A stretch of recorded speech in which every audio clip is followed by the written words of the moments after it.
जय माँ कालका। आश्विन कृष्ण अमावस्या को सभी जो लोग जा चुके हैं सर्वप्रत श्राद्ध किया जा सकता है।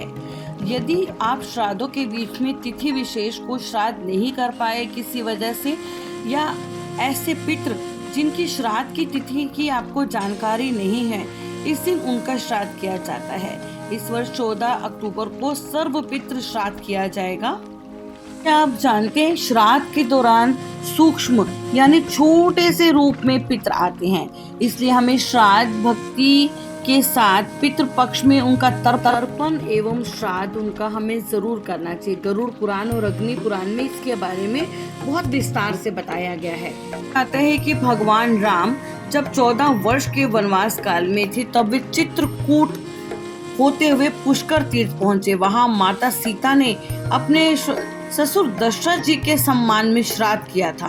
पुष्कर तीर्थ में श्राद्ध करने के लिए सीता जी ने एक हुए फल को सिद्ध करके प्रभु श्री राम के सामने रखा।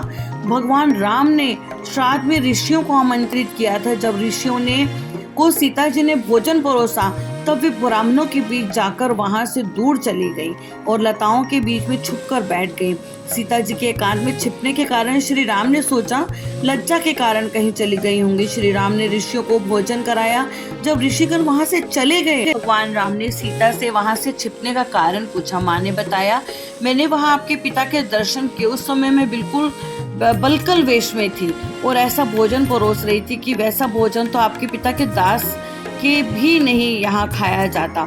इस लज्जा से मैं वहां से वृक्ष की आड़ में आकर छिप गई। कहने का अर्थ ये है कि श्राद्ध के दौरान सूक्ष्म रूप में पितृ आते हैं, इसलिए हमें श्रद्धा और भक्ति के साथ पितृ पक्ष में उनका तर्पण और श्राद्ध जरूर करना चाहिए। मनोकामनाएं देवता पूरी नहीं कर पाते, पितृ उन्हें भी पूरे करते हैं।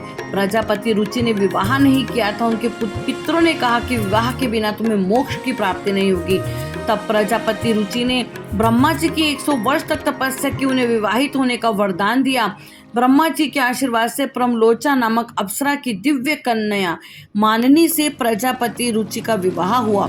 उससे रोच्य नाम का पुत्र हुआ। रोच्य मनवंतर का अधिपति हुआ।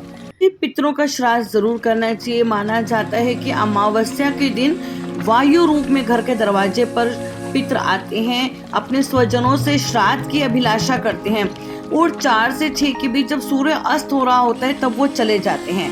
भूख प्यास से व्याकुल होकर खड़े रहते हैं, इसलिए उनका श्राद्ध जरूर करना चाहिए, वरना पाप लगता है। अमावस के श्राद्ध में खीर बना पाए तो भी ठीक है, नहीं तो कुछ मीठे का भोग आप दान कर सकते हैं।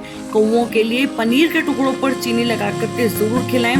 2 फुलके बना लीजिए, उसके अंदर आपने देसी घी लगाना है, ब्यूरा या चीनी लगाना है और उन फुलकों को एक दूसरे के साथ चिपका करके गाय को खिलाइए।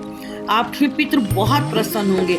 अगर आर्थिक रूप से कोई नहीं कर पा रहा है, कोई भी कारण है, तो अगर आप मानसिक रूप से या आप किसी जरूरतमंद को जिसे इस समय रास्ता दिखाने की बहुत जरूरत है, उसे भी अगर आप सलाह देते हैं, उसकी मदद करते हैं, वो भी आपके पुण्य में गिना जाएगा।